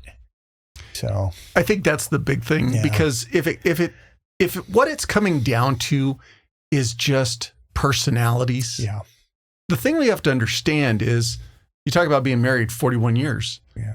Regardless of what you went through, you're a different person 41 years later, as is your wife. Absolutely. We evolve as life goes on. So if all your friction is just the differences in personalities, then figure out a way to make it work. Right. Now, obviously, if there's, infidelity or whatever, right, or physical abuse or anything like that. Correct. But I think a lot of people, they don't account for the change in personality. Yes. For the disintegration of the marriage. I was told by this executive coach who's almost like a life coach, amazing guy. He said to me, he liked talking to me because I do have a certain amount of vulnerability. I'm very, part of my personality is to be very self-reflective. I'm going to be just as hard on you as I am on me. I'm probably harder on me, but I'm going to be hard on you too, because I expect you to, to toe the line, and I'm just that guy. He enjoyed talking to me, and I enjoyed talking to him, but he said people don't change until the pain of not changing eclipses the pain of change. And I always stuck with that, because it's the truth, right? It's the guy who 6 packs a day, whatever, just to be a little bit hyperbolous, but overweight, 6 packs a day until he has a heart attack. Now he's got to change. That's true. I mean, that was me, right? I should have sought help. I waited till I was in such a crisis, such a drowning crisis, that I finally sought change, because it was going to be harder not to change. Right. To where I needed to get help to change. And how dumb. I mean, I know better. I came from a profession that knows better, but as a man, as a stubborn man, as a red, blue guy, or blue, red, I just thought I could do it on my own. And I just couldn't. I just couldn't get there on my own. And so can I talk to you a little bit about that whole EMDR thing? Please. I mean, I didn't know what that was. I've heard of it. I didn't know what it was. And Brett takes a while to get there. There's some groundwork he lays with you. And when we finally got to that place, he said, okay, Kyle, I want you to now, we're going to start the EMDR process. I want you to write down on a piece of paper and number them from worst to, I want you to write down the worst calls you went on and just sit there and just think about it and take this week. It's not going to come to you all at one time. Just take this week. And so at the end of the week, I had 25 calls. I thought there'd be 5, 6. I had 25. And I remember stopping. I'm going, you know what? Golly, I got to stop here. I mean, there's probably more, but I'm going to stop because I had no idea there would be that many calls. And so we start this EMDR process where we do this. He has like a light bar thing. He does this shoulder tap thing where you close your eyes.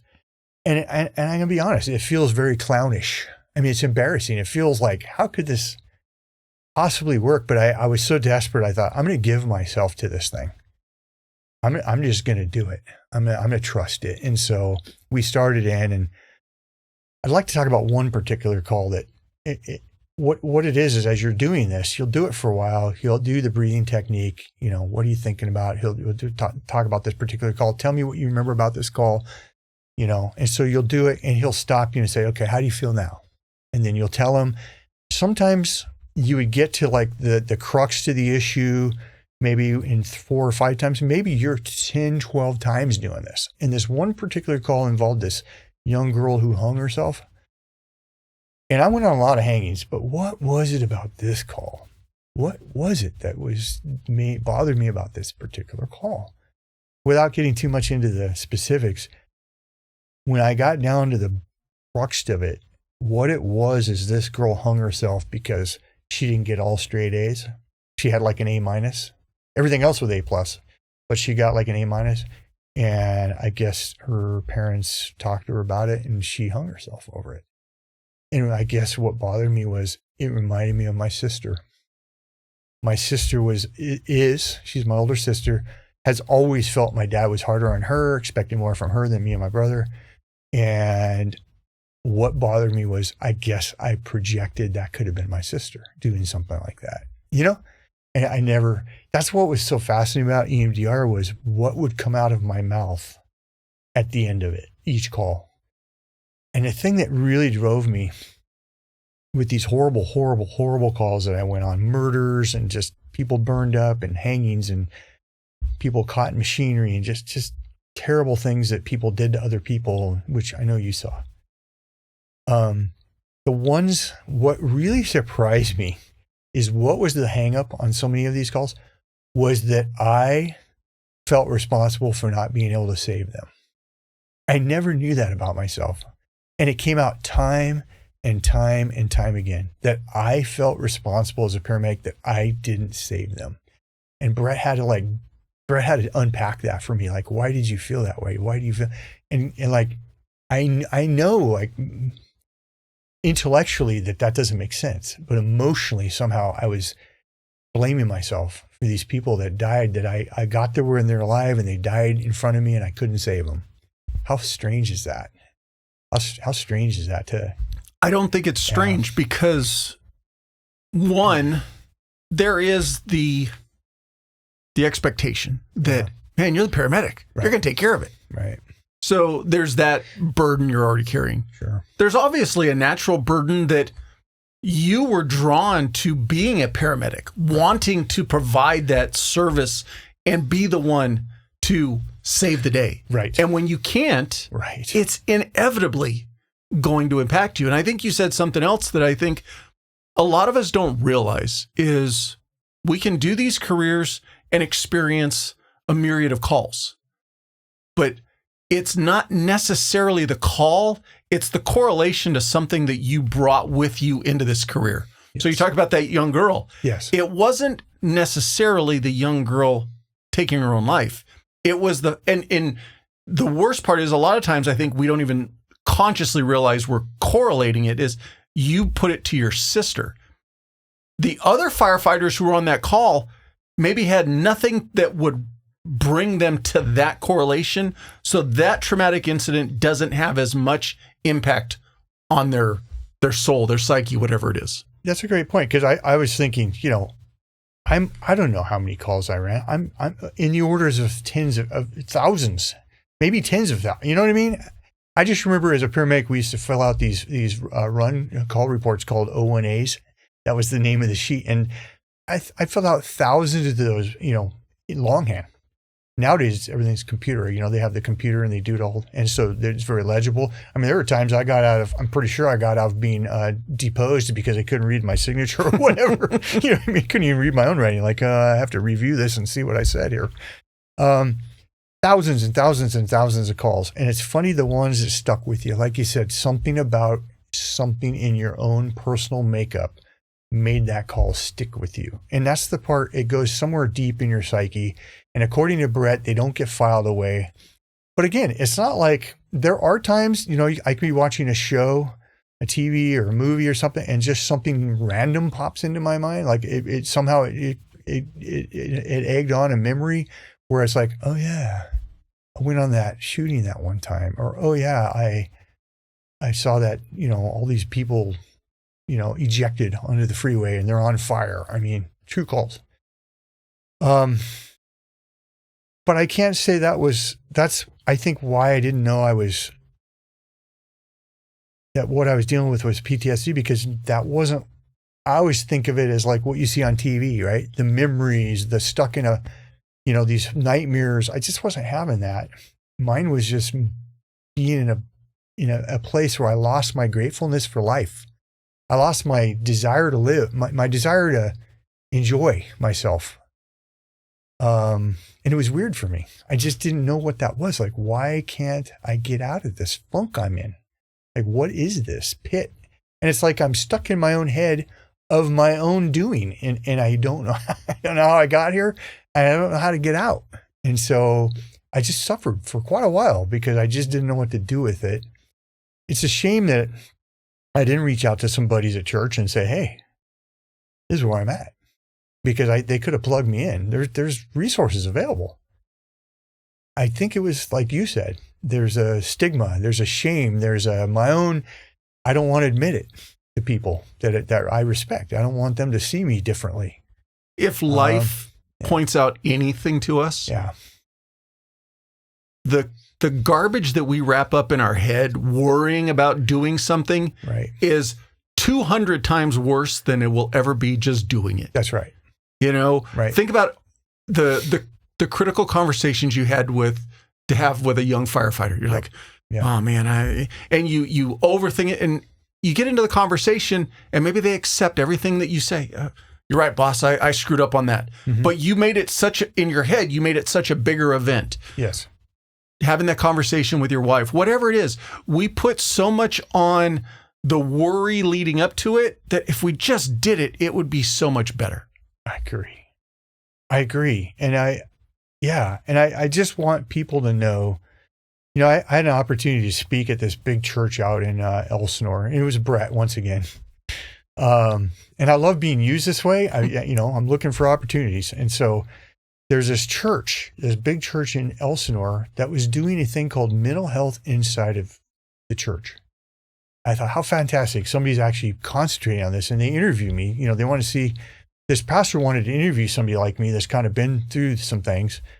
And they interviewed me ahead of time and said, yeah, you're the guy. Are you willing to do this? I said, sure. And so we met on a Saturday, and there's like 400 or 500 people in this audience. I was impressed, And so they did an interview similar like what you're doing. I told them my story.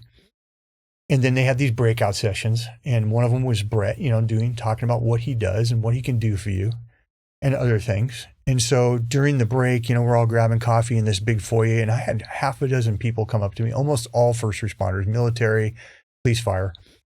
And they're just like, man, I need to know how to get help. These are people active duty. I'm retired at the time.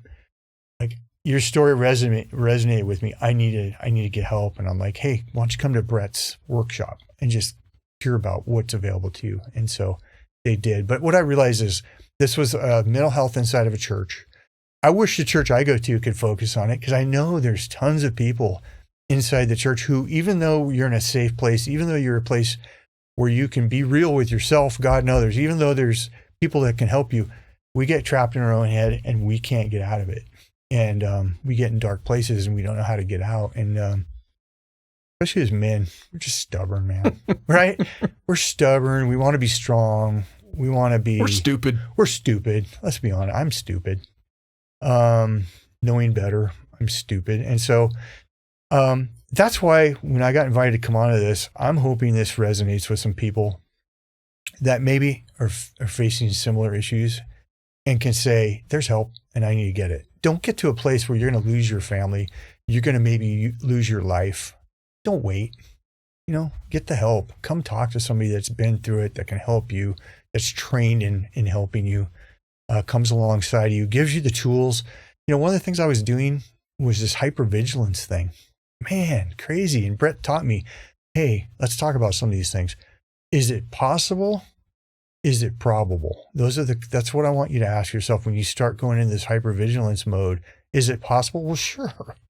Everything's possible. Is it probable? And so that really helped me talk myself off the ledge of some crazy hypervigilant things I was doing. And looking back on my career, I remember as a battalion chief, there were some truck captains angry with me because I was pretty hypervigilant about letting them get on the roof and put a hole.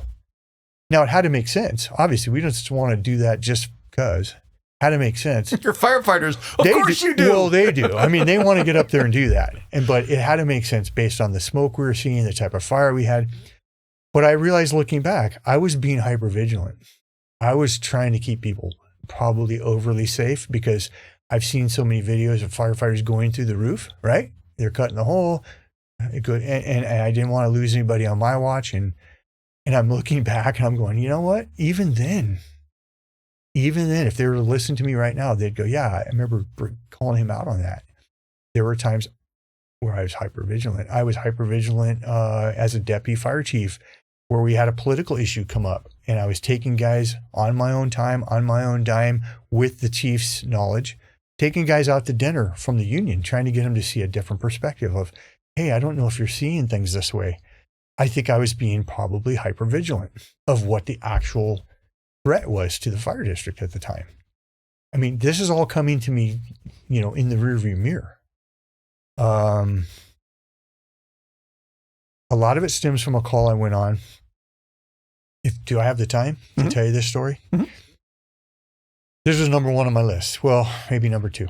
I was a acting captain, meaning I was an engineer who had passed the captain's exam. I'm waiting for a slot to open and I can get promoted into captain. I took an overtime. It was supposed to be an 8 to 5 as a partial shift. It was at our station 5, which is our strike team engine. That's a designated strike team engine. And I'm acting captain that day. And the guy driving for me that day, a good friend of mine, he's an engineer who's also on the acting captain list. So we're both waiting for a spot to open to get hired. And then I had 2 overtime. So it was all overtime crew. I had 2 very experienced overtime firefighter paramedics.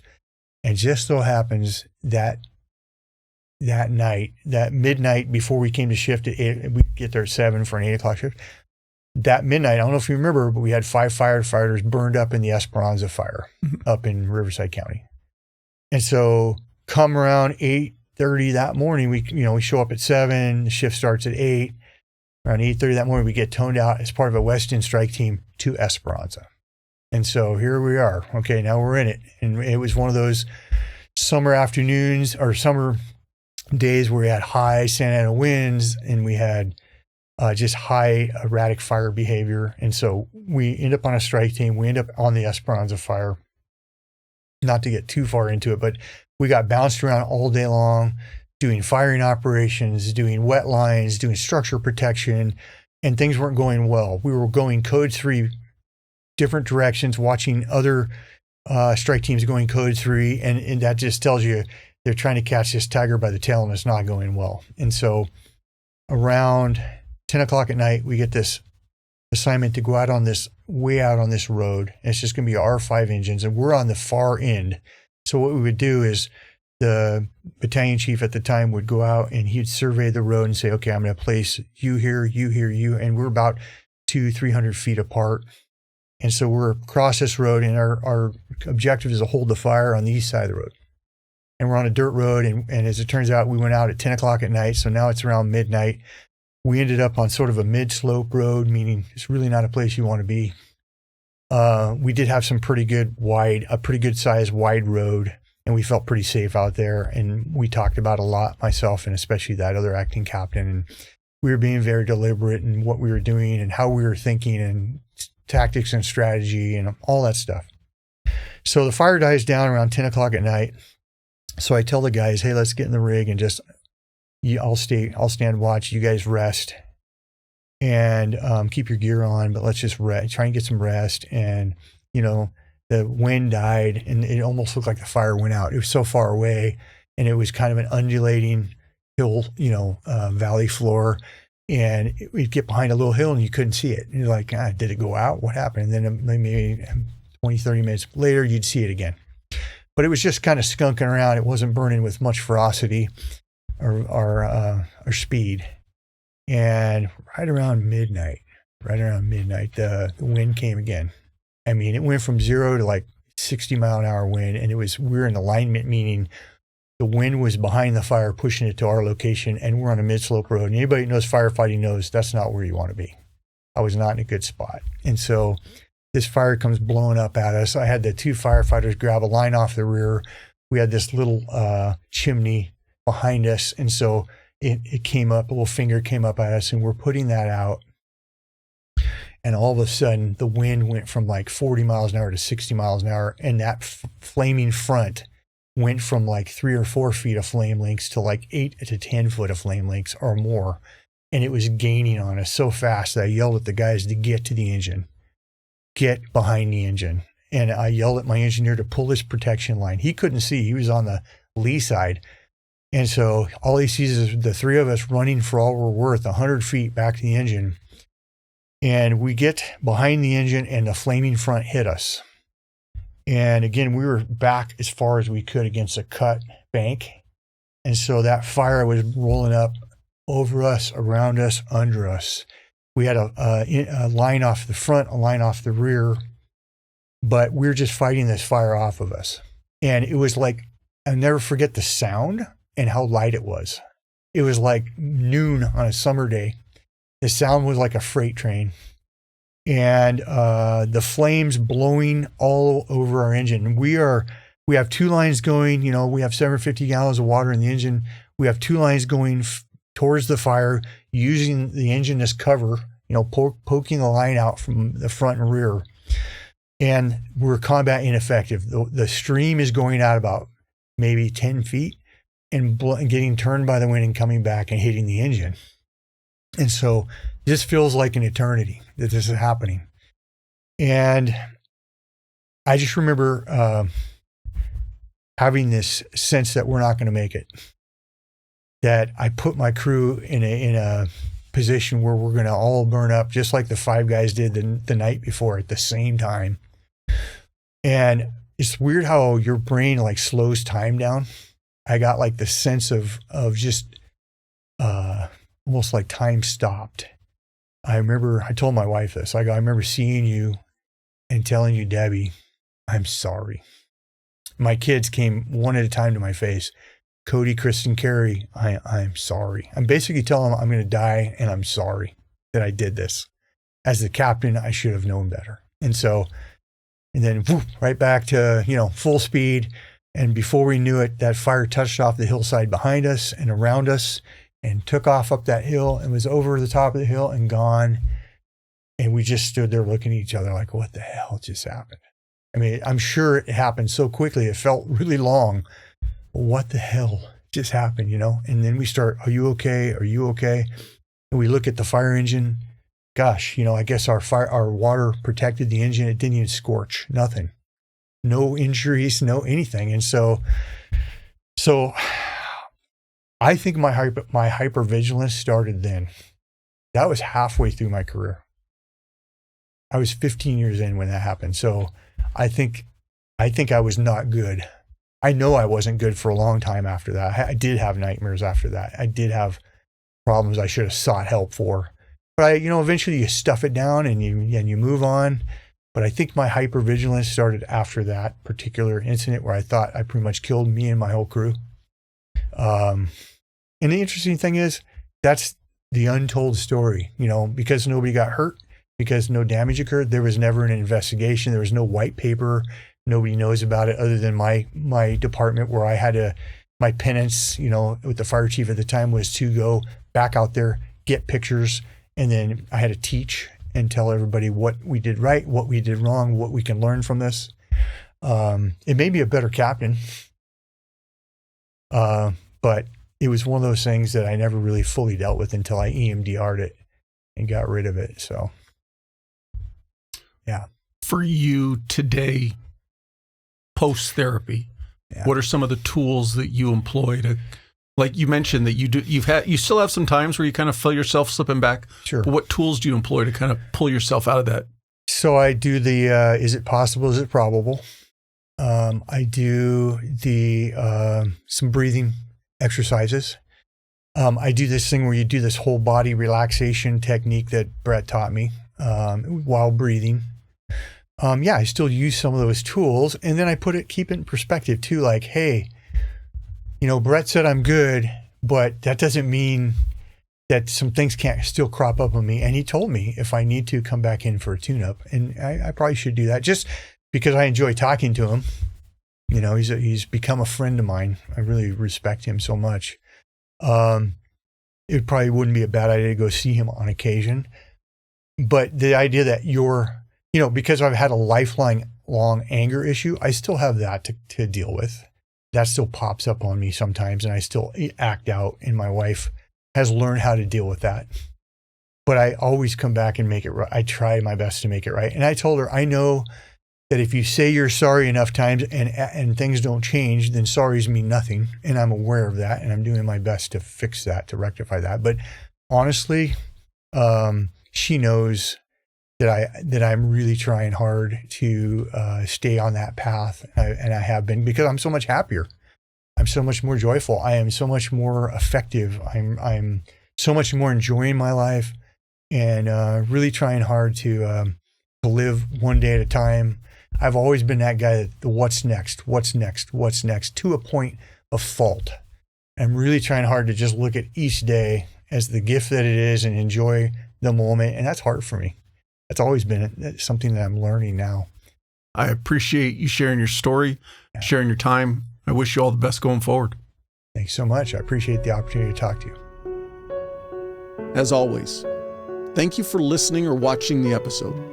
If you have any comments or questions, feel free to reach out on social media or send me an email. The links are all in the show notes. I'd love to hear from you. Also, if you're not already, please follow the podcast on whatever platform you get your podcasts. You can also subscribe on YouTube. And if you would, please leave me a rating. Ratings do two things. You can tell me what I need to fix or improve, and the more ratings also gets the podcast recommended to more people. Another ask, please share the podcast with anyone you think could benefit from and enjoy it. And last, don't forget, sign up for the newsletter.